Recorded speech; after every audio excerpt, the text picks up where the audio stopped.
Welcome, Brad fans from all over the world, from our listeners in Perth, Australia, to here in Europe, all over Germany, Munich, Kulba, Marburg, of course, moving to the UK, all the fellows in the Cambridge area.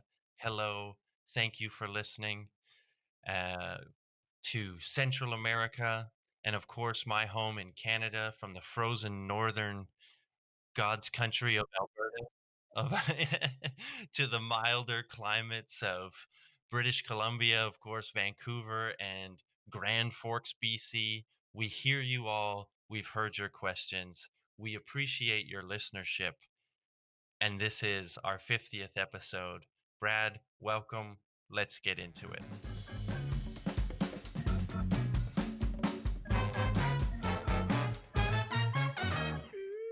Let's do this. Wow, what an opening! I know we always talk about where our listeners used to be, and I remember in the early days, didn't we have somebody from South Korea at one point as well? Which Uh, I don't know whether that some was of these somebody are just traveling or something, but Yeah, some of these are just hits on the website. Actually, these I believe I am aware that people are listening in these or have listened in these different locations. Some friends and stuff scattered around the globe that are tuning in. I do check the podcast stats on our various platforms, and every once in a while, yeah, there's an odd listen from South Korea, Israel. I'm not sure who that is, but that's a consistent one. So whoever's out there in Israel listening, well, get in welcome. touch, Thank say you. hello. Yeah, Yeah. yeah. Let's we should put a map up and start putting pins in where listeners are. But yeah, we're here as Flash said, 50th episode. Who would have thought we'd have got to 50 episodes? Dialing back to Not those me. early days. No, to be fair, not me. I thought we'd probably run out of material because when we first started, we were probably more politically focused. It was around about the time of Trump running Hmm. his campaign, and you and I thinking, well, that's never going to happen. And here we are, uh, on the Yeah. verge of him rerunning potentially for a second term. So Yeah. fortunately, we decided to leave politics and move into areas where we know a Well, little bit more. we did, and I think that was a good move for us. To find our footing in the area that we are, sort of more accustomed to. We always like to say on this podcast that we're idiots. We don't understand the stuff we're talking about. But in fairness, we do have scientific backgrounds, both you and I. So we can garner some understanding of the stuff that we're bringing to you, and we try and do our due diligence on the stories we bring to you, and you know give a when needed a maybe a slightly critical view of the studies and the sample sizes and things like this. But generally, we both enjoy talking about this stuff. This is the kind of stuff that we would be talking about over beers if we weren't doing the podcast. So we just Exactly. decided And to, exactly, if we were doing, over beers, if we were in the same country, we weren't in lockdown, hunkered down in a bunker with tin goods fearing for our lives, that's what yeah, we do. Although you're out a lot. I've seen pictures of you and your lovely wife in beer gardens. We don't have that luxury here. yeah. So this would be maybe a topic for an upcoming episode. Is just the how we're emerging from the lockdown and what it all what it all looks like, because it has been interesting to see how Germany is approaching it. How are they approaching things like contact tracing, which is obviously, in our opinion, in the experts' opinion, the only way that you can safely sort of restart some semblance of normality, some semblance of society, because you need to be able to see who's got it. So they've put some interesting little quirks measures into how you can go to the beer garden, signing up, basically signing your name and your address and your phone number, with the time that you were there. It's like a sign-in sheet basically everywhere you go, so that they know who was in these places, and if anyone in those places later turns out to be positive, they can go back and say, okay, we have the address and the name and the phone numbers of everyone that was there in that time frame. Right. We got to fan out, call those people, tell them to isolate and stuff. So it's not without risk. It's weird. It's weird. I mean, we were of course happy to be out in the nice weather and enjoying a beer and stuff. There's distancing measures in place everywhere you go. It's not like you can just sit wherever you want and full capacity and stuff like this. Um, Everyone's wearing masks when they're in crowded places. Staff at all the places are wearing masks and stuff, and it felt weird. It felt really weird. It felt like I was critical of myself, saying like, "Am I being complacent? Is this the right thing?" So there was some conflict there, but the allure of the beer garden was just too much. But anyway, we've gone too much into that. That's something, like I Okay. said, we can do for another episode. As as the UK goes up and as Canada and other places, we can maybe start to compare some of the methods and stuff and see how it's all going. But today we're here to answer questions. We said we were going to do it. We said, send us your questions, your poor and huddled masses in question format. Bring them to us. Bring them to the podcast. And we got some questions, a mix Yeah. of Somebody was personal listening. questions. Yeah, yeah, exactly. Mix of personal questions, sort of background about us, about the podcast, how it works, that kind of stuff, and then some scientific ones, which, believe it or not, in this day and age, were virus themed, and we've kind of become, that's kind of our thing. Well, we were doing viruses before it was Ex- cool. Yeah, Exactly. Yeah. Now everyone's jumping on that bandwagon. that's right. That's right. So where should we start here, Brad? Where do you want to go Um, with? well, let's start. So I had this from numerous formats. I know we've touched on both of these throughout the 50 episodes, but to save people having to go back and listen to all the early episodes if they don't want to. So first, I guess it's not that personal question, especially you, Flash, because obviously as well as the Too Bad for You, you've got the In Conversation with, and you've done other podcasts before. So the first question is, why did you get into podcasting? Hmm. Mm-hmm. Hmm. Good question. Um, I love to hear myself talk. I love to talk. That's first and foremost. I think that's got to be acknowledged. Anyone who knows me knows that you know I haven't met a microphone I didn't, or a stage that I didn't enjoy. But in all honesty, it was finding podcasts. Like, I found that this was a thing. I had a friend that showed me,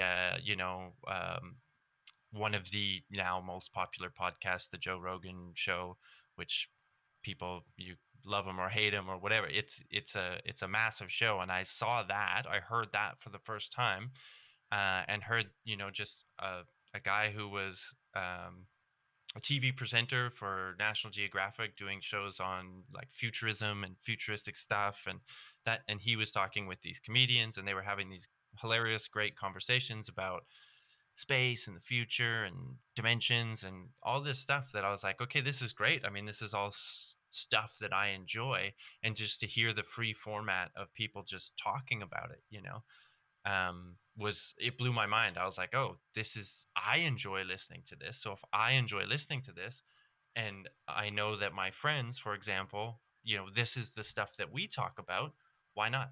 Why not start it? Why, it seemed like the barrier to entry was low. So I got into it with my good friends back in Calgary, Steve Barg, and who's been on this show. Um, and is a great podcast contributor. We've worked on a few things now together, and Matt Walkie, who produced the first iterations of any podcast that I did, and to this day his servers host Too Brad for You. So he's the guy behind MeterRoom .ca, and bass player for the Freak Motif, who provided music for the show.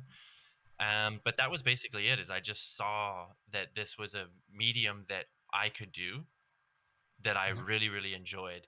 And I felt like for a long time there was a lack of, I still feel this way. There's a lack of this kind of like you get the Joe Rogan shows and stuff like this where you have non-experts talking about this stuff. So I thought that maybe there was a way where you could, we have some credibility, some expertise, um, but we could also present it in a way that's fun and not, it's different than a lot of science podcasts. To be honest, a lot of like official science podcasts for like NPR or BBC or something, I don't listen to them. I don't, it's not the format I enjoy. Um, it's very strict and regimented, and it sounds like a radio show or like a documentary, which is, there's a place for that, and some of them are great. But I really like the free form. Let's just talk about it, and by Yeah. people listening, they can learn. They learn along with you, that kind of thing. So that's the long-winded answer of why I got into it, and it just reinforces that I love to talk. So. Yeah. Well, yeah. So, do you think this isn't one of the questions, but as you were saying that, do you think since you've started podcasting, obviously, before Too Bad for You, there was Where's My Glasses and stuff, your first podcast. Do you think podcasting in general has moved on or changed in what it does, or do you think it's been much of a muchness? What's your take on that? I mean, it's huge. I think it's exploded. I think, if you look at the numbers, there's stats out there. You can look at the numbers of how many podcasts there are.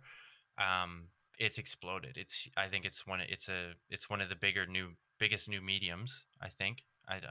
Maybe I don't have the exact data to say that, but I do workshops now for science, for academics, talking about podcasting specifically as a way to communicate their research. And I think it's growing. I think what it's shown is that the sort of rigidity of old mediums is, you don't have those constraints.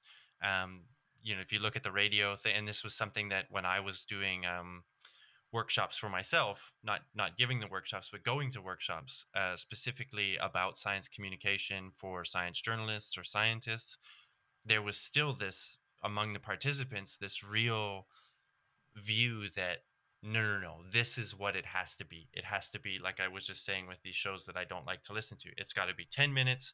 You have an expert, you interview them, cut to some music, come back, and it was like, no, you don't have to. You can do anything. And I think that's what the podcasting has shown. You have Hardcore History, another, one of the top shows in the world, which is a guy talking for 3 hours about, all by himself, about a history topic, telling a story basically. You now have nonfiction or fiction podcasts, so like old school radio plays, but like with better production. And I think the other thing that podcasting brings, which is really kind of unique as a medium, is that you're really, the connection you get with your listeners, the connection you get with, because it's, you never really hear someone be like, unless you're like on a road trip or something and you don't want to talk to your friends or your wife, or she doesn't want to talk to you or whatever. It's like, well, let's put a podcast on. But hardly ever are you like, in a group where you're like, let's put a podcast on and all sit and listen to this thing. You with the radio, you might, have the radio on, and the radio is kind of designed to speak to the people in the car on their commute or something like that. The TV is designed to speak to your living room, to a group of people, that kind of thing. But podcasting, you're going directly into someone's ears, usually via headphones or in their car when they're by themselves or they're commuting, that kind of thing. So I think that is really, really interesting. The no bounds, that's my personal take on podcasting and why I think it's great. And I think people are starting to embrace it. And I would hope that more people do. There's also a low barrier to entry, like you get a microphone, get a smartphone, and start. And if the availability of it on the internet also allows for really niche topics. You can get, I don't know how many Dungeons and Dragons podcasts there are. And I mean, maybe that's not a niche topic. Maybe it seems niche to me, but you know what I mean? Like there's like, your audience is global. It's not restricted to how far you can send your radio signal. So even if you're into like the most obscure thing, igneous rocks and only igneous rocks, aren't we all? Yeah, exactly. Metamorphic, get the fuck out of here. Sedimentary, get out. Yeah. No, thank you. But you can find, you could find the 10,000 other people that are into that in the world, and then you have an audience of 10,000. Yeah. So, and I think what made me think of that add-on question to you is I saw the news this week and you mentioned Joe Rogan being one of your early inspirations, I guess, that he's signed an exclusive deal with Spotify for his Yeah. podcast now. So so it's interesting to see podcasting potentially going the way of like box sets and with Netflix or Yeah. and starting to tie up deals. And I wonder, will that have a positive impact or not? I guess, as you said, if it's a niche topic, doesn't matter what platform that's on. If Igneous Rocks is your thing, you're going to subscribe to that, or you're gonna get on board with it. But you just wonder if you won't get that momentum, because at the moment, as you said, podcasts it's like free Yeah. media for everyone, really, isn't it? Yeah, everyone can have a voice, and that's good and bad. I mean, speaking of, again, Joe Rogan, like, he gets criticized a lot for, having, not, saying things. He's got this massive audience, and he's saying things that maybe aren't true. Well, he's saying things that definitely aren't true a lot of times, and it's conflicting. There's conflict there, and I don't know. I'm not gonna sit and defend him or support whatever. I enjoy listening to the show on occasion, um, but yeah, whether it becomes like when there's a gatekeeper there, I don't think that's a great thing. Obviously, there needs to be some. You got people out there just saying whatever they want. It's beautiful and harmful in different ways and stuff. Seeing how it gets commercialized is going to be interesting. A lot of times, it's donations. People are doing. Yeah. That was the big thing too. Is how do you monetize this? Yeah. I mean, we've not monetized ours, but hey, maybe the donation button's coming. I don't know. But yeah, so that'll be interesting. And I saw that Rogan is moving to Spotify, so we'll see how that changes things. But I think it'll be around. It, Small podcasts will be around for a while. You'll still get these big ones that gobble up the. It's like YouTube or something like this. It's like people are like, oh yeah, you can make money on YouTube. It's like, well, it's like 1% of people make money on YouTube. The rest of the 99% are just doing it because they love it, and they're not making big bucks. So, but I don't know. We'll see. Like, we also see, I would hope to see that the traditional media companies like BBC, BBC puts all their radio documentaries out on podcasts and stuff. I don't know if they do exclusive podcast content or if it's like always sort of dual. I don't know how that works, but it'd be interesting. I would hope that more places embrace the medium and say, okay, like, we have our print stuff, because there's always going to be a place for print, whether it's digital or newspaper or whatever, but let's also slice off a chunk and produce unique, interesting podcast material, because like I said, you can do the classic radio documentary, and you can do it over, you can make it serialized, episodic, so you have space. Like, it doesn't have to be, oh, we have 30-minute window for the show where it's like, and then next week you get you can do these things. So it gives more freedom. So I've definitely, you see magazines are now making podcasts along with their articles and stuff. So I would hope that more people do that, and then it becomes just another way to tell stories and pass information on. So I love it. Well, and for me, We're not going anywhere. For me, no. Well, and we're definitely not going anywhere. We can't afford to go anywhere because we haven't monetized this yet. But once we do, then we are gone. On a beach somewhere. Yeah. Well, for me and how I got, obviously I got into it basically because of you. I've always toyed with the idea of wanting to be a radio DJ. That sort of floated in the back of my head for many years, although nothing ever came of it. I mean, and I didn't attempt to do anything with it. And then when you started, Where's My Glasses, and I was listening to that, so do you know what this is? And I don't listen to many podcasts at all outside of this. I go through a flurry. You'll recommend something, or other friends will recommend something, and I have a quick listen. But I struggle to always listen to them. But I really enjoy Where's My Glasses, mainly because it exactly appealed to me. It was a group of mates sat around having a drink, discussing the topics.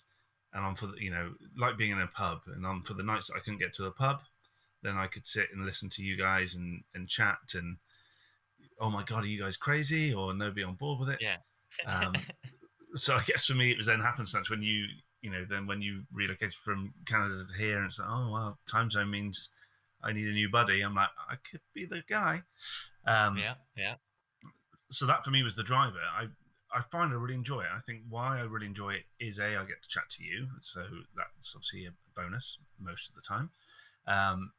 But the other part of it is, it took a while to sink in. I thought, oh my god, please laugh at some point.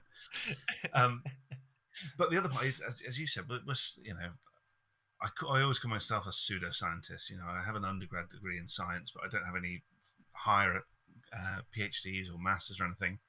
But I'm a bit of a nerd. I do enjoy science. I particularly enjoy physics, and I don't understand physics at all.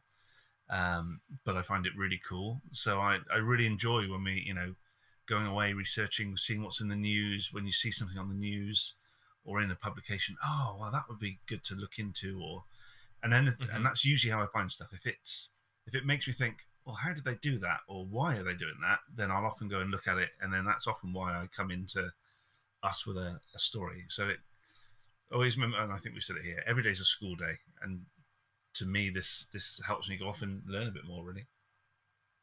Well, and I think that's the nice thing about it too, is that it gives you an excuse to do that. Like I always was saying this to people, when I was doing Where's My Glasses and stuff like that, that like it's just an excuse to put the cell phone away and just chat, when do you Right. and just dedicated time, and then it gives you an excuse to, like you said, like, okay, I saw that headline.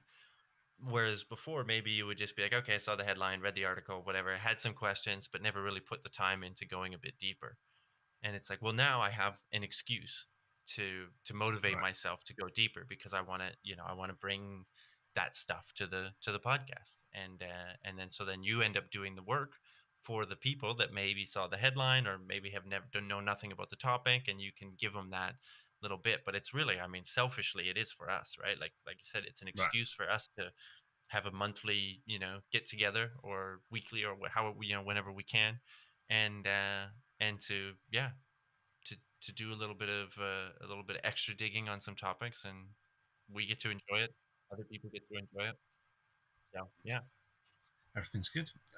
Okay, so then the second question of a more personal nature, and then we'll move into some science questions. So, how did the Brads meet? You want to take that one? Do you remember? Oh, It was a hazy night. Some sort of dating app, wasn't it? So Sandy might have been before dating apps, even. Actually, that's a good point. Actually, it might have been. That's a good point. So it's San Diego. Yeah. San Diego. Yeah. 2013.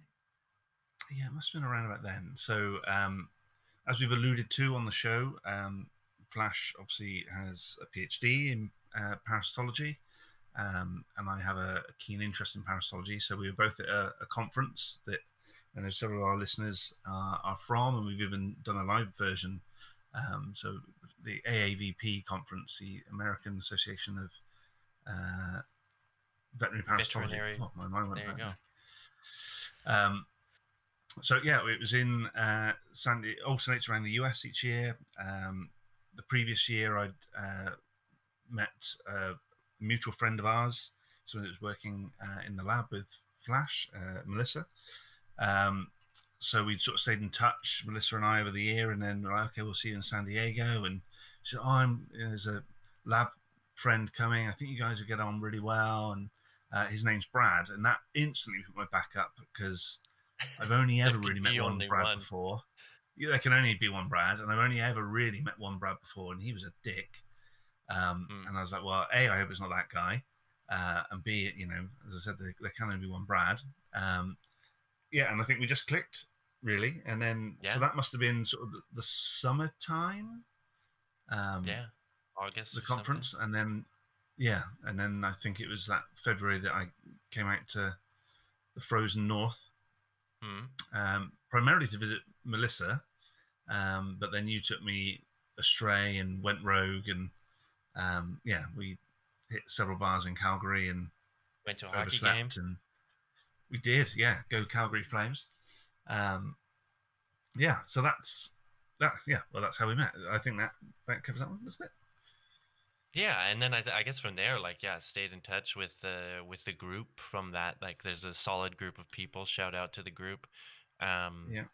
that all went to AAVP, and we all stayed in touch. So we got the group text, and so we stayed in touch that way. And then when I moved here, it was just like, well, now we're close, so we can Yeah. start this up. I knew you were keen. You were always a big supporter of Where's My Glasses, the first podcast. So when it came to now that I'm here and need a new podcast project and a new partner, it was a no brainer. So, and yeah, Well, that was it. I'd orchestrated your career and Teresa's career so she would move to Germany. You'd have to follow. So ultimately, it's part of my evil master plan to, ease into a podcast with you. So if only I could put those powers to use and, maybe buy a winning lottery ticket or, craft my career in a way that makes me successful, that would be good. But yeah, well, no complaints here. It worked out.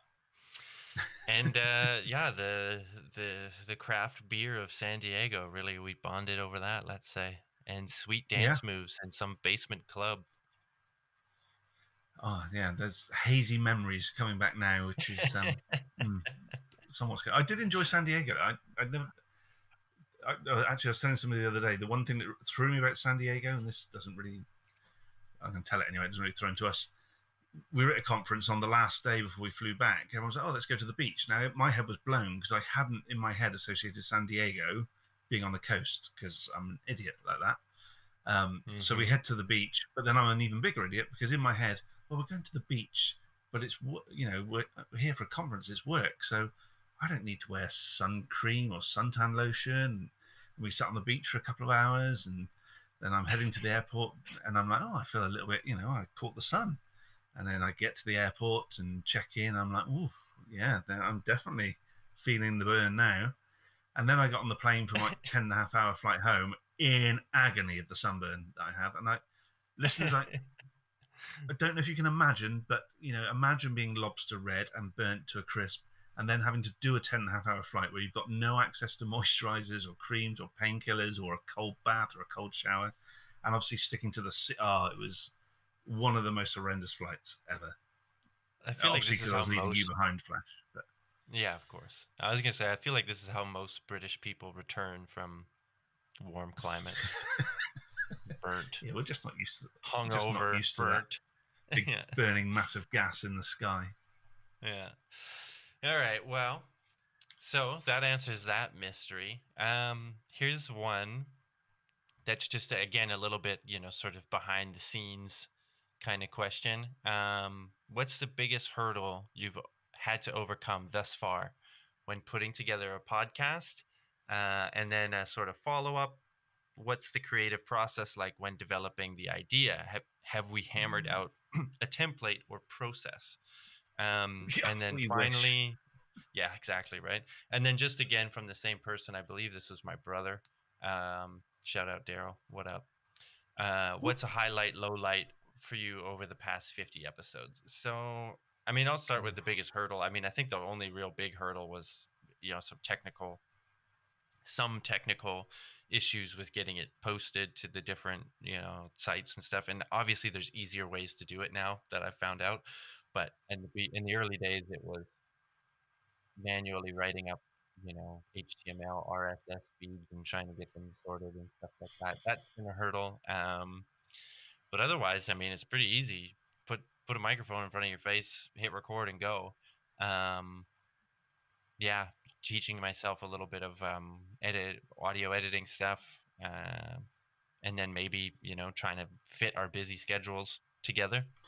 But yeah, I was going to say schedules probably, and we've joked before. I'm the talent. I just rock up and record, and you're the guy that does all the post-production stuff, and you do the magic. Really, you get it out there for people to listen to, and so I'm grateful for that because I just don't have the wherewithal of that. But yeah, for me, I think the biggest hurdle is the just scheduling, just coming together, and obviously we're on a reasonably similar time zone now, but obviously we're both busy. But that the technology. Well, I was also going to mention the odd occasions when we've had people ringing on the door or stuff like that. But it just shows that we are doing it totally live. But the technology, and as the technology has got easier, from the way that we still do it occasionally, but now we've moved to this new system, Squadcast, which works really well. as you said, the technology has really moved on to make life a lot easier. Yeah. So the other thing, I guess, and this kind of goes to question two, is of like, how do we come up with the idea, and is there a process and stuff? I think that maybe that was a hurdle that we haven't even really realized, because we just kind of started doing it, and that's how I did it with the boys with Where's My Glasses, is just like, you know what, let's learn by doing, let's just try, and you Yeah, realize that you get better at it. So there's probably some hurdles in terms of just speaking on a microphone, making sure that you're trying to get your points across clearly. I don't know. I don't know if these are like conscious things that we do, but if I go back and listen to early stuff that we did to now, I feel like we've gotten better. There's a difference. There's yeah, a slickness of maybe, it's not totally pro, obviously, but we kind of get better at it. And I think that just, I think it's more of a comfort thing. But so I think there's probably some challenges and things that we've overcome without even really realizing it. You just kind of, as you get more at bats, as they say, you kind of get better at it.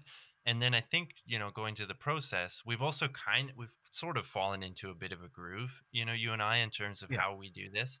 Um, each guy comes to the table with his story ideas, and we discuss those before we turn the mics on, um, and sort of maybe try and find a common thread that we can talk about throughout them, or maybe there is no common thread, and we just think about what's the best Look way. from place to place. Yeah, Yeah, to go from thing to thing. And I think our the idea for me was always that you, we're going to learn from each other, and then the audience learns through us, right? That was the idea. It's like, we're not experts in all these topics that we're talking about, but we can go in and do some of that, like I was saying at the beginning, some of that extra reading, you know to give right.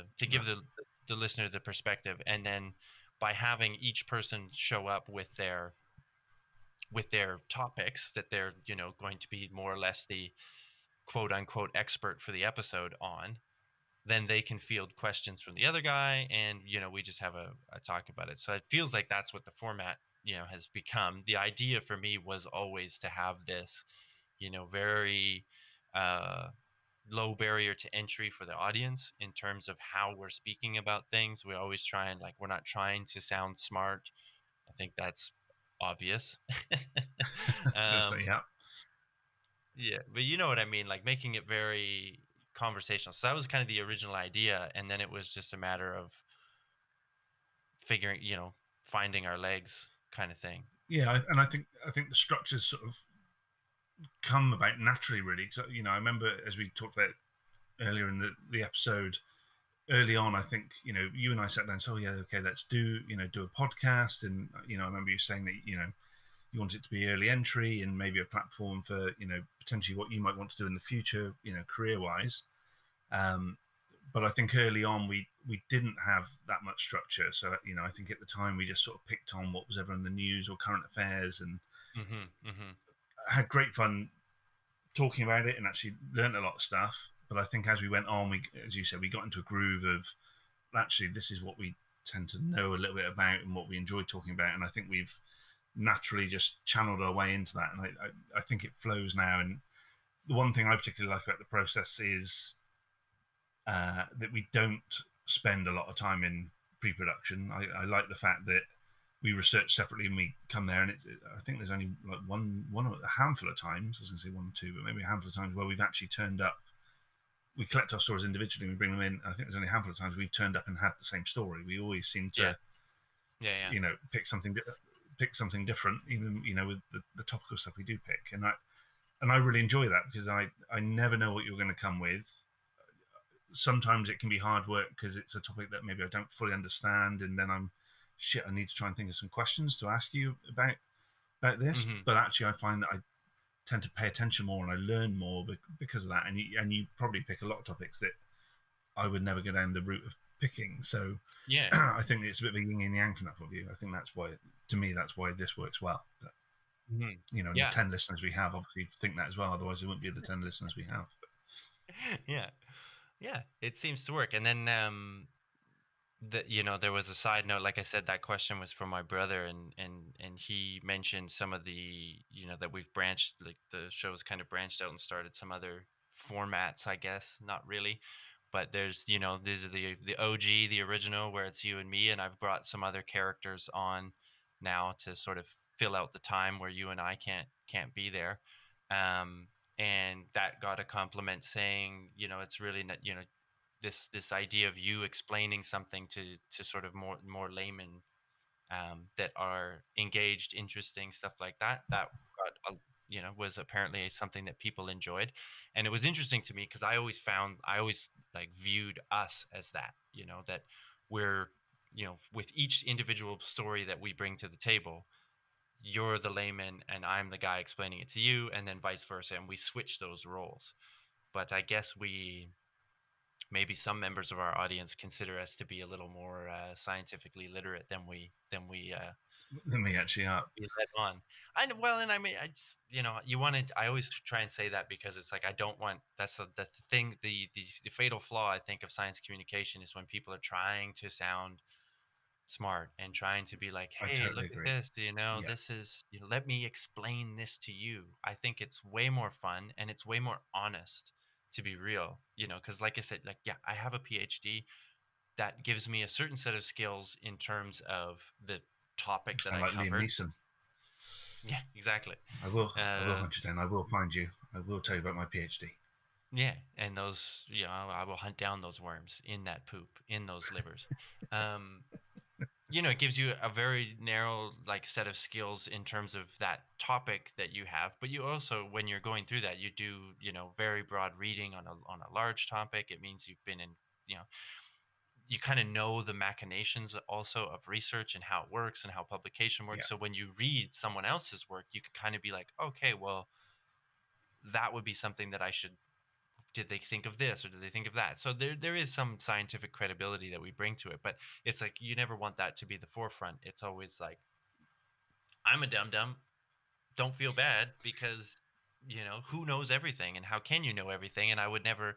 And actually most scientists, when you talk to them, like, and if you hang out with scientists and stuff, they're the first ones to say to hedge, always hedge, like, well, it could be this or it could be that, well, we have a pretty good idea it's this.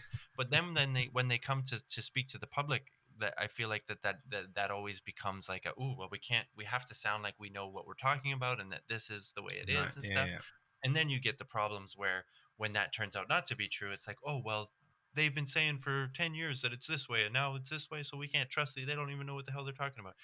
So, but so adding that nuance to it, I think is, what kind of the idea always was. So I'm glad that having, like a sort of these other characters that we've been able to bring in who are great, Jared, Robbie, Steve, other people, they're adding value to the show because they're bringing a fresh perspective, and yeah. it's just an elaboration of the format that we've been trying to do this whole time, and it's just now with different voices with different perspectives from totally different fields. We have our fields that we're sort of experts in that are science and science related, so it's bringing some characters from outside. So that's it. As for ups and downs, what did I say? Higher highlight, low light. Highlight obviously is just doing this. It's fun, Yeah, and that definitely. I've gotten to do some interviews with people, and some of the former academic friends, and now people have reached out to me. PR companies and people that have science projects have reached out. So to see the show grow in that way, and that there's people that are actually asking to be on, is was amazing. That's Yeah. yeah, really incredible. I can't say much of a low light. I mean, this other than the No, struggles of for trying me, to I get the think technical stuff. exactly. Well, I was going to say the lows for me is I want to do more of these. Life just gets in the way and Yeah, doesn't allow me. And I think that's the low light that I really want to do more, but just can't. But yeah, I think the highlight for me, I think you touched on one there. I know, especially with the In Conversation series, you've had people approach you and stuff, and I actually the In Conversation piece I really enjoy as well. I think for me it's a when you and I can't record, for me it's a good way to obviously I love to hear your voice, Flash. So um, That's really good. But you've had some great guests from a range of situations, not just the boxes that we're from, and I really enjoy that. And I think you're right. I think with science communication in general, there it is very easy for the general public to be scared of scientists because we don't understand it. We're not scientists, and I think sometimes human nature is if you're the scientist, you want to play up to that because you want to be seen to be, good at what you do and the Hmm. expert. Hmm. But ultimately, and I remember one of my lecturers at university saying this: if you can be the best scientist in the world, but if you can't communicate the work that you're doing effectively to everyone, then that work isn't going to go on anywhere because a handful of people are going to read that publication that already work in your field. So is that really advancing science? Probably not. If you Hmm. can communicate to the layperson on the street and get that message across and get them excited about it so that they want to then go and learn some more by themselves, then that's brilliant. That for me is a definite high point of, when I speak to people that are listeners of, hey, I never thought of that before, when you talked about this, I never thought of it that way before, or, after you talked about that, it made me go away and look at that for me is, Hmm. definite high point. That's what I Yeah. love to see happen. I would tag on to that too. That yeah, just hearing when people do reach out and say that they're listening, or that they listened to an episode and they really liked it. So there's been a couple people specifically, shout out to Slasher in your neck of the woods Yeah, there, very who much so. when I met him for the first time, and to hear some of his comments about I heard this episode and this made me think of it. It's amazing. It's beautiful. And so, like I said, to the 10 people that are out there and are reaching out in one way or another, I've heard that you enjoy the show, and it really, it means a lot. Yeah, and we mute the ones that say they don't enjoy it because obviously, we're all about massaging our egos. So, Of course, of yeah, course. obviously. Well, you mentioned Slasher, and he threw a couple of questions in. So, I'm well aware that we've done a fair bit about the personal questions, and we can always Hmm. come back to that. But I'm going to throw a sciencey question in that he kind of posed to me, and I thought, and I've not given you any heads up on this, Flash. So I did some. He posed a question. I did a quick bit of research. I thought I'd just throw it at you. We can have a bit of a discussion. If it goes somewhere, it goes somewhere. If it doesn't, then you need to salvage it and give us another topic. So good luck. Um, so obviously there's a lot of viral things going on at the moment. You and I, really own the virus space. Not literally, we didn't create. We didn't create the coronavirus. Just clarify that in case any of Trump's lawyers are listening. But the question posed to me are we the virus? We being Right. humans. So are Yeah. we the virus? Have humans expanded the R? We keep hearing a lot about this R value. Have we expanded the R for ourselves? So are we, burning up our resources, burning up the environment to negatively impact that? So as a recap, the R measures the average of the number of people that an infected individual will be expected to infect. So if we take the current situation with coronavirus, um, unchecked, then they think the R is around about 4 to 6. So for every one person infected, they'll infect another 4 to 6 people. Um, so that was before the lockdown, and now in the UK, the lockdown, that R number is come down to, and I've not seen the figures for today actually, it's come down to about 0.7 to 1. So it's come down drastically since the lockdown. Any number greater than 1 would basically show that virus spreading in the population. So keeping it below 1 is key. Um,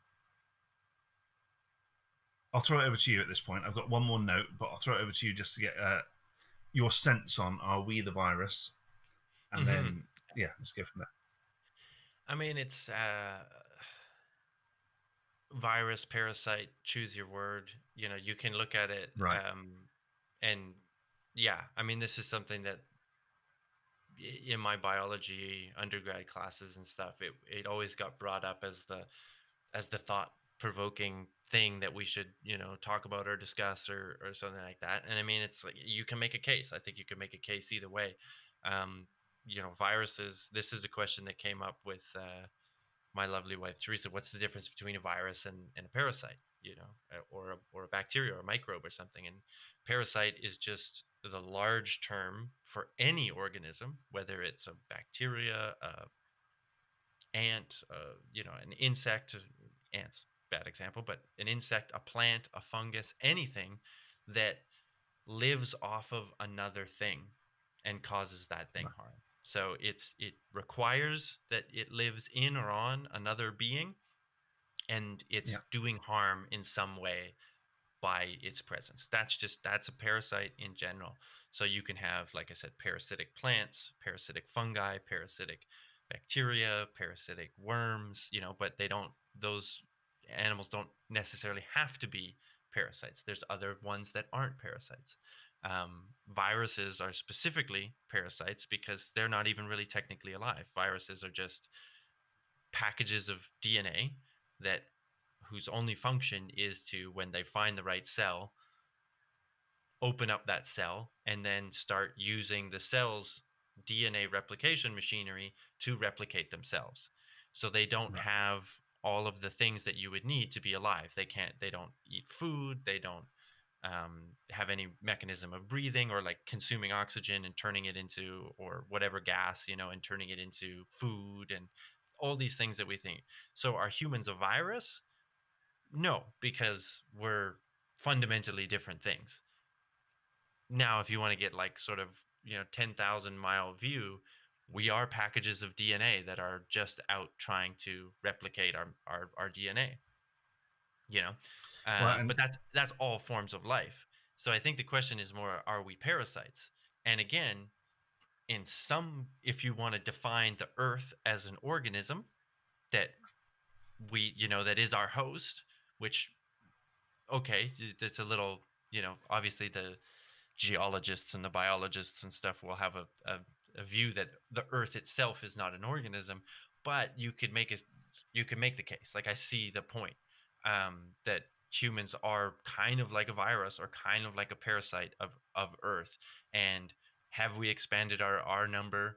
Yeah, of course, since humans kind of got on the scene and then created tools and agriculture and all these things, there is a case to be made that we have grown unsustainably, like too fast, too quick, and that we are consuming too much of the planet's resources in order to keep, like it's going to be out of balance. We will, like a virus, it replicates itself so many times in the host cell that it kills that cell. So it has no regard for the boundaries of right. living in that cell and keeping that cell alive so that it also stays alive, which again is a difference between something like a worm or another type of parasite that lives on an organism it's not great. It's hurting it's taking some resources from it, but ultimately it won't kill that host, because if it does, shit out of luck, then they both die, right? So I think humans can be classified probably more like a parasite in this definition, in this view of Earth, Yeah. but we are behaving like a virus in that we potentially could destroy our host environment, our Earth cell, and reproduce so much on there and consume all the stuff on here that we then die. That the Earth dies, that we die, everything dies with it. So yeah, So there's a you case can't to be see made my there. notes, can you? No, I Because can barely you've read. basically just nailed. I have drawn some pictures. So you've basically nailed where I was going to go with the example. So, yeah, a good virus, and I think your analogy of a parasite is a good one as well. A good virus or a good virus or a good parasite will sicken its host potentially, but it won't kill it, because ultimately it wants to spread. Yeah, That's what it's trying to and it do. needs that Whereas thing a to live. bad, yeah, exactly. So a bad form of that virus or that parasite kills its host, ultimately is killing itself. Yeah. So it's a short-sighted approach. And then the analogy that, when I started thinking about this was, yeah, the Earth being the host, the humans being the virus, and ultimately when you look at it, we've got to be classified as a bad virus. If we carry on doing what we're doing, we will destroy our host, thus we will destroy ourselves. And Mm-hmm. then also when you think about it, then from a biological point of view, with the geological, whatever host gets infected with a parasite or a virus, the host fights back. The host creates antibodies. So if we Mm-hmm. take the analogy of the Earth, then that effectively is plagues, bacteria, cancers, natural disasters.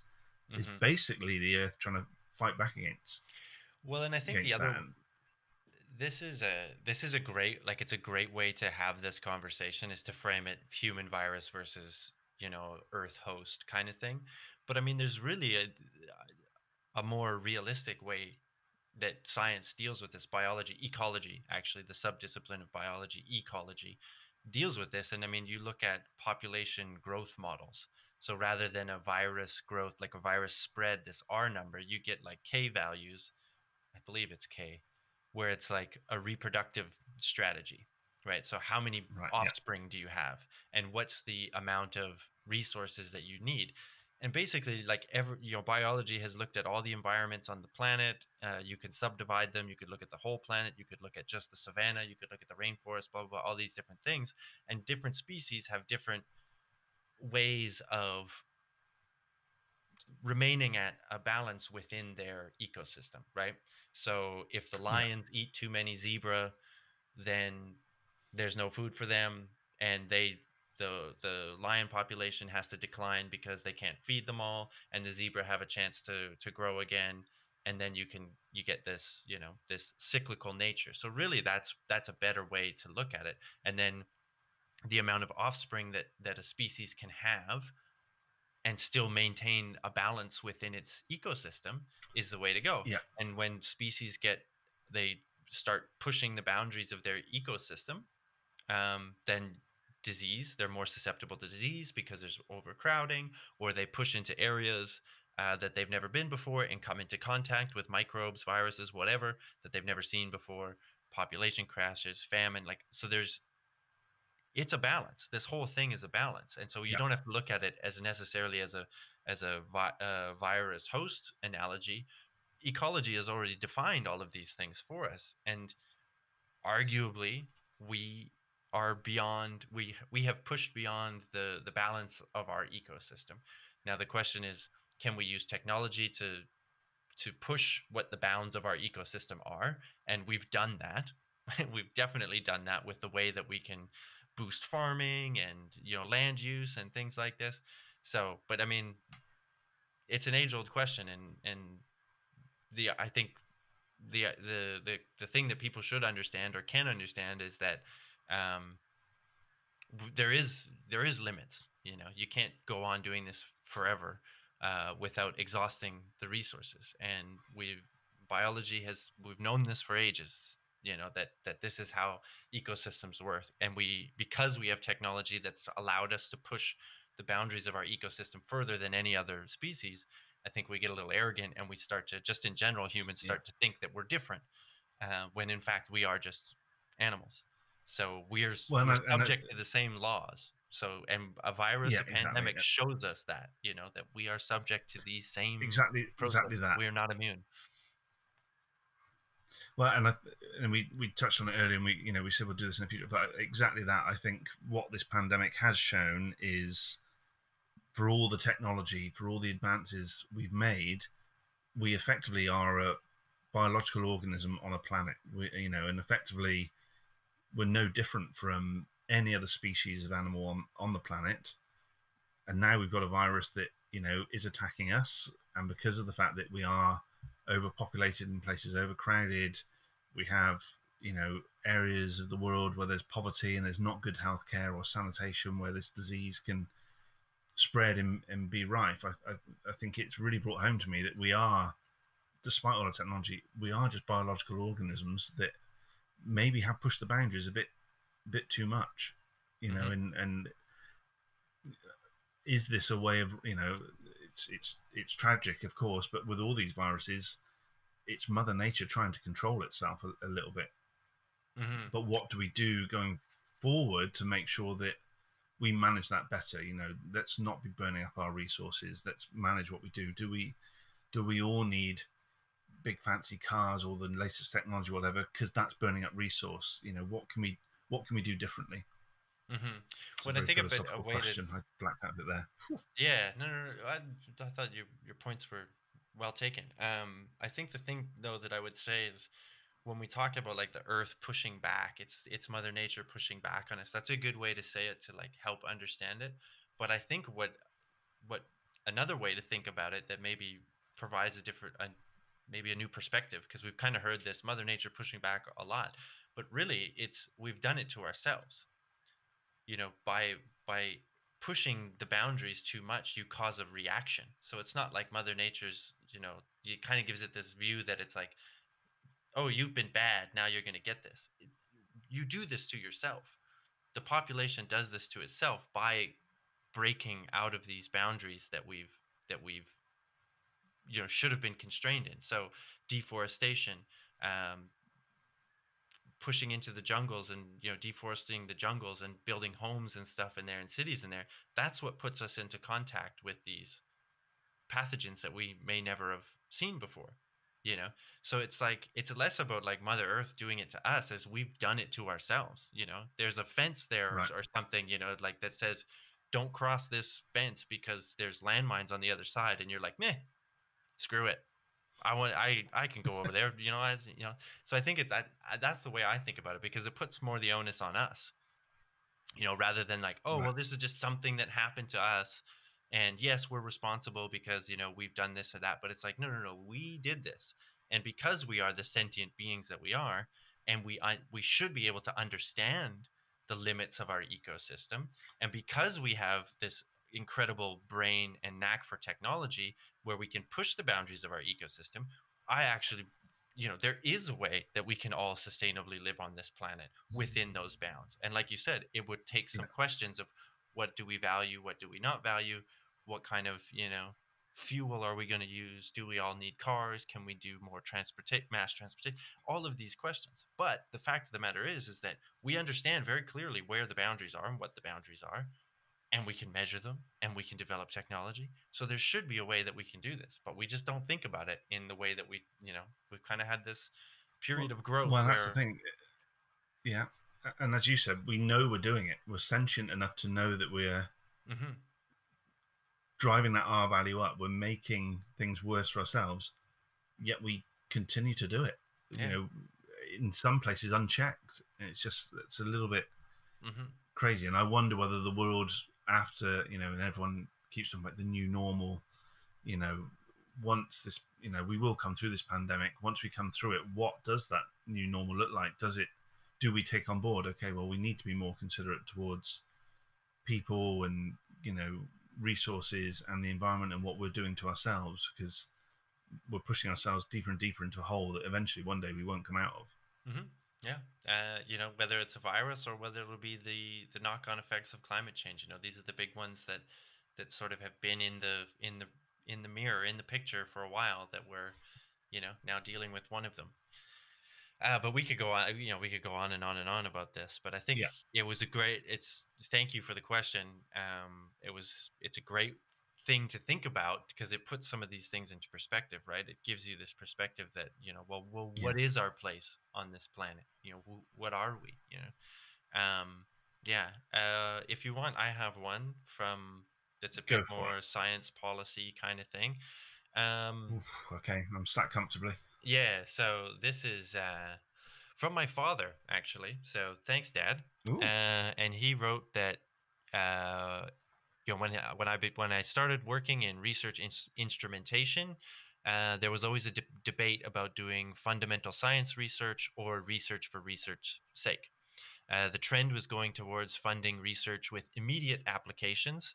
And the question is, where do we stand on that argument today?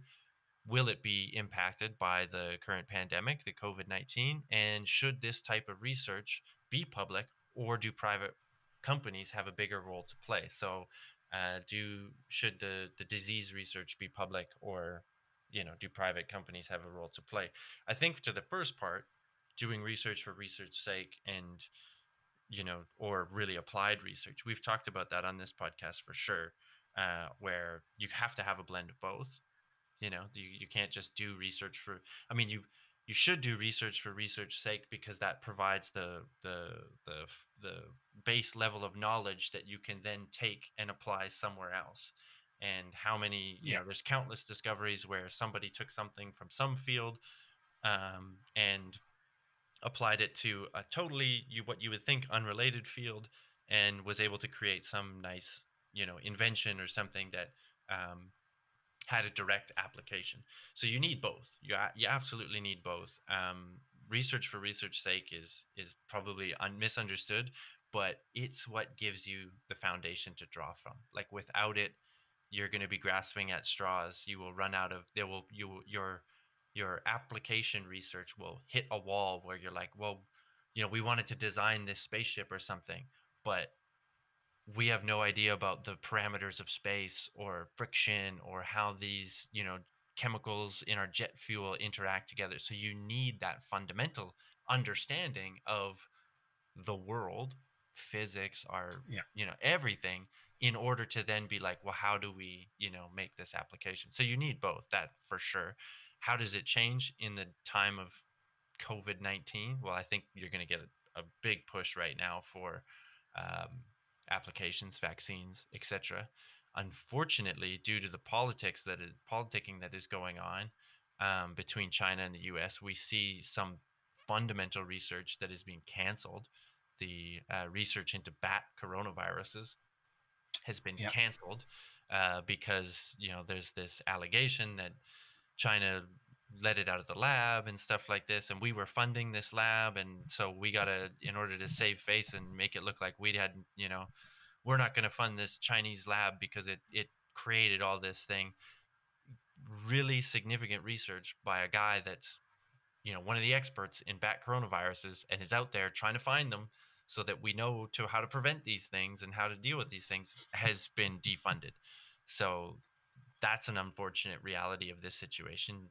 I think it's unique to this situation because of the current political climate. Whereas before, maybe if this happened, 10 years ago, you would have had everybody kind of coming together and saying, okay, look, we need our priorities have been off. We need a vaccine, so that's going to be the direct push for translatable or application-based research. But again, without a fundamental understanding of viruses, biology, the immune system, all this stuff, you can't build that. So I think that changes it. And then in terms of public and private, again, I mean, sounds like a sitting on the fence answer, but you got to have both. I mean, I would think that in these kind of cases in public health, this is the exact role of public research. Like, yeah, there's no profit here. Healthcare, the environment, these kind of things, like there is no profit there, and no one should expect to make a profit there. The profit is having a healthy people that don't die, yeah, and an environment that we can live in that won't kill us. So that's the only profit that's available in these kind of things. Now, private companies, obviously they can do things that the public sector can't do as fast, so they have a role to play. But I think it's really unfortunate that at this point in our, what we're seeing, and the U.S. there's a couple examples in the U.S. where they're kind of turned to private companies to do some of these things, whether it was drive-through testing or testing in general or stuff like this. They kind of put it on private companies and then realized these companies were just, you know what, this doesn't really, there's no benefit for us, so we're just not doing it, or it didn't roll out as well. So private companies are limited, and it's the same when we think of philanthropy. It's great that Bill Gates is spending all of his money on malaria and vaccines and these. It's great, but do we want to rely on the whims of billionaires in order to be safe? yeah. No, should be the answer. Yeah, it's and you mentioned about big corporations. I think that's what has been mind-blowing, I think, with this pandemic is the way that instantly companies, academia, private family have come together to work together so quickly on something, and that has been fantastic to see. But then when you think about that with things like cancer, that obviously been around for years, there's lots and millions of researchers working on it, but are we really all pulling in the same direction? Because I think the pharmaceutical companies are pulling in one direction, over they're trying to make money out of this ultimately. Whereas you've got like some of the bigger, exactly. So yeah, alleviate the symptom, don't necessarily get rid of the disease, stay on this drug forever. You're gonna, now that's maybe cynical, conversely, you've got somebody in academia who's trying to understand how that cancer works, so we can switch it off, so we can reverse it. So you can stop Not doing that potentially they're doing it for a better reason. I think you're right. I think what we've seen with this pandemic is we need to do things for more of a altruistic view, and ultimately, the pharmaceutical companies out there, you're going to make more money if more people survive because there's going to be more people available to buy your future products, whatever they are. Yeah. If that's yeah, the way you want to think of it that way. But yeah, I think at times we need to, with science especially, we need to bring it back to, if somebody doesn't fund these what seem like little projects at the time, well, somebody's going to go and collect some samples from bats and see what that means. If that spirals out of control, we end up somewhere, potentially where we are now because of that. Could that have been stopped if we'd have invested in that person's research project when they were an undergrad student or PhD student, which then led to a chain of research that would put us in a much better position than we are now? And I think you're right when you say about should we be at the whims of the Gates Foundation or whatever. I agree. I don't think we should be, but I also think we need something out there, because at the moment, I don't think the way governments fund science works from the science point of view, and I also don't think it encourages scientists to stay within the scientific realm and continue their research. And that for me is upsetting when you see talented academics that could make such a huge contribution to the world and science and health, and they get pushed out of academia because they get fed up having to do grant applications and being out of a job every 3 years until the next pay packet comes in. That is just unsustainable. We should be seeing this as a long-term investment, not a short-term ride every 3 or 4 years of a grant cycle. Yeah, I mean, I think that's exactly it. Like if you look at the examples of pharmaceuticals and stuff like that, people like to point the finger at, oh, it's big pharma. It's big pharma is doing this and they're doing that, and they don't really care about your health and stuff like that. And it's like, okay, again, cynical, but on some level true. In some cases it's been proven to be true. There's been malfeasance by companies, with opioids and stuff like this. But again, I would say take a look in the mirror. It's not Mother Nature doing it to us. It's not big pharma doing it to us. We're shooting ourselves in the foot by not realizing that, we need to invest in our health. We need to invest in our knowledge for the sake of protecting ourselves and understand, and doing this stuff. Like, we need to view it as that. This is, like you said, a long-term investment. That there's not the profit isn't dollars. The profit is your life. The profit is the quality of your environment, which impacts your life. So to push it all to the pharma companies, that bothers me, because again, we're kind of missing the larger point. And it's like, if you don't want pharma, these, you have a legitimate beef with pharmaceutical companies and the way they do it, well, then start doing some of this stuff in the public space, and let's make the public space better at doing some of these things. Because if you send it to businesses and stuff, then they're going to make money. That's the goal. So there's a role for both. But I mean, in some of these big things, and like we both just said, I hope that maybe that's a lesson that comes out of this. I don't know if people will get that, but I would say that that's something that should be becoming more clear. So it's a good question. Thank you for the question. I'm glad it was brought up, and maybe people are sick of us here talking about basic research and stuff like that. But you alluded to the point, and this could again be a whole nother episode that may be really boring, a little too inside behind the curtain for most people. But the way in which public research actually does work and is funded, there's a lot of academics that say we need to rethink how we're doing that, because it does. Your universities, your hospitals and stuff do great work with your tax dollars, but it's not even necessarily about providing more tax dollars, but changing the incentives of that system as well.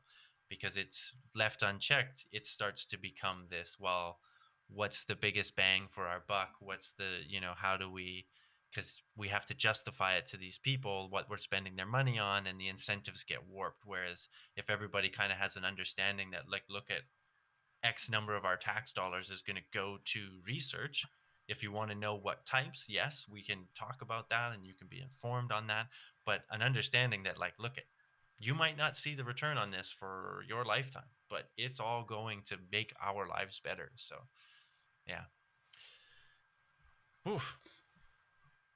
Well, sir, should we summarize where we've been? Because I know you've got people waiting in the next room, and I know I've got other stuff, and I think we've talked well today, and I think we've probably got some stuff that we can roll over into episode 51 even. Yeah. So should I give a quick summary of where we've been today? I have. Do that.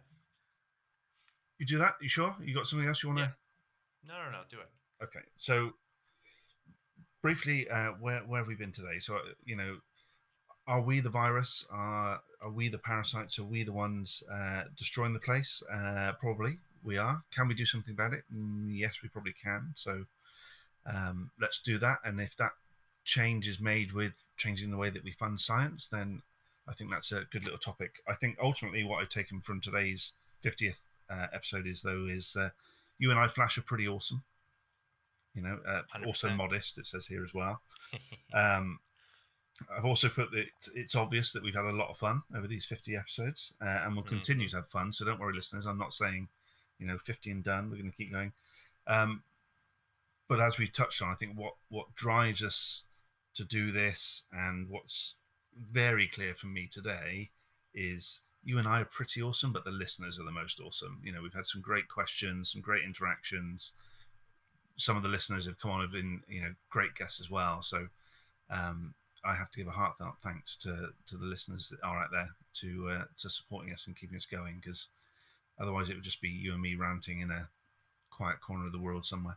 Which, to be fair, we would still do, but it does make it it does make it that much more enjoyable for us and meaningful for us when we know that there are people listening. So I agree. Thank you so much to everyone that's listened. Thank you to the people that put in the questions. We had other questions that we didn't get to, unfortunately. So like I said, sorry if we didn't get to yours. We'll save them for. But we've got them for another episodes. Yeah, exactly. Yeah. And a lot of the topics, they kind of they'll come up naturally, I think, as we do this.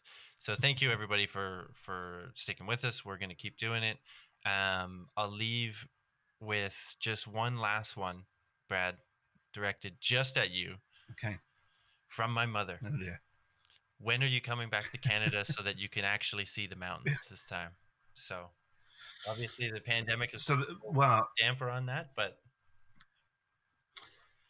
it has. And just to clarify, when I visited Canada twice, it's been a little bit overcast. So Flash has told me we've been walking around mountains and you can see them. I've yet to see them. Very good question, and I would hope very soon, because every visit I've made I've really enjoyed. I've especially enjoyed the last visit in getting to meet your family, who are fantastic people. I love them dearly. So I hope that I will be there soon enough. So if we can all stay inside, follow the advice, get this pandemic over so that I can get to Canada sooner rather than later, I'd appreciate it from everyone. Please and thank you. All right. Well, there you go, Mom. Set a plate. He'll be there. Please do. As ever, if you want to get in touch with the show, I think we've done this to death, but you can hit the show up directly on Twitter at 2Brad4You. It's the same handle on Instagram. Brad, myself, is at Bradley W. Hayes on Twitter. Flash, if they want to harass you. At bvamperdon. You can also go to the website. We have a contact form there, 2bradforyou.wordpress.com. I am making plans to upgrade the website and maybe put us on YouTube, stuff like this. So look for that kind of stuff in the future. We're always looking to expand. We did 50. We have some listeners. We've proven that. So we'll keep going. So keep an eye out for all of those exciting things and for the next episodes.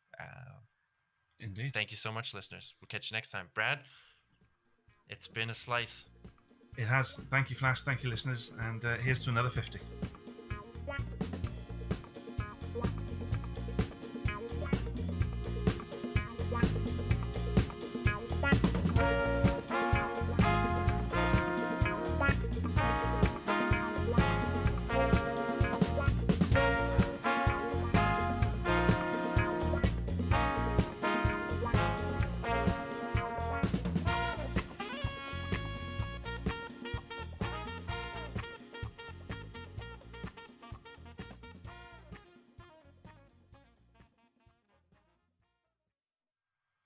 gonna take a screenshot too, so smile.